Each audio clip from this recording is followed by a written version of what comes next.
Мингитау, или подобный тысяче гор. Такое название получил неприступный и величественный Эльбрус у коренных жителей этих мест – балкарцев и карачаевцев.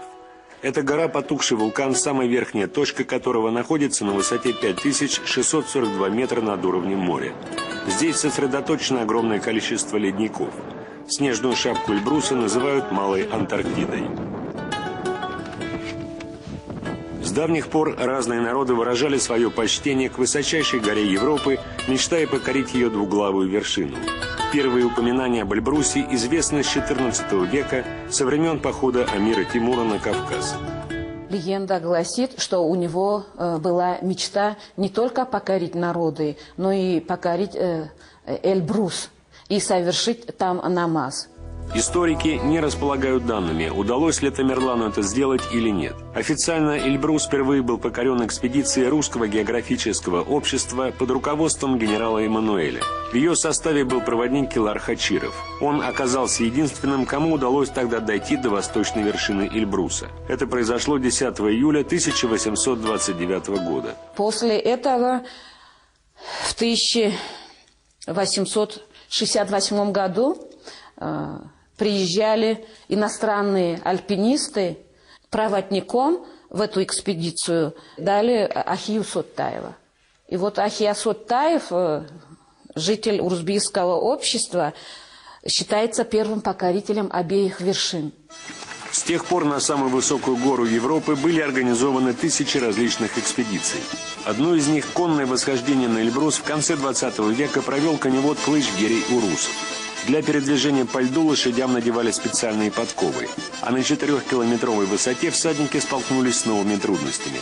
Животные стали терять зрение от яркого солнечного света. У нас у всех были очки, а у лошадей не было. Мы все никак, я даже с ветеринарами советовался. Конник Биджиев Дагер оказался сообразительнее наших ученых-ветеринаров. Он нашел бутылки цветные, из-под минеральной воды вырезал из них очки, надели мы эти очки и пошли дальше. Все участники восхождения, которое длилось несколько дней, были мусульманами. Достигнув вершины, один из всадников, Кады Халкечев, обратился к Богу с благодарностью. Неожиданно мысль, говорит, такая пришла, что надо совершить намаз. А потом, говорит, не пойму, куда мне поворачиваться? Где ж Мекка? У ребят, говорит, спрашиваю, а куда мне повернуться? Они, говорит, подсказали, я совершил намаз. Дорога к Эльбрусу пролегает по живописному Баксанскому ущелью. Сосновые леса наполняют озоном чистейший горный воздух, а из-под земли бьют целебные минеральные источники. Над всеми этими красотами возвышается Мингитау. Круглый год здесь работает современная канатная дорога, по которой любой желающий может за полчаса подняться к заснеженным вершинам. На помощь любителям активного отдыха всегда готовы прийти опытные инструкторы. Среди них можно встретить Альберта Апсуваева. Кроме своей основной работы, он выполняет обязанности имама. Нередко вместе со своими единоверцами Альберт совершает намаз прямо на горном склоне. Вся земля считается чистой, и где бы ни настала, у нас молитва, там и выполняем. Кабардино-Балкарскую республику по праву называют Всероссийской здравницей. Во многом благодаря удивительной природе Приэльбрусья, о которой Александр Сергеевич Пушкин написал такие строки. И в их кругу колосс двуглавый, в венце блистая ледяном, Эльбрус, огромный, величавый, белел на небе голубом.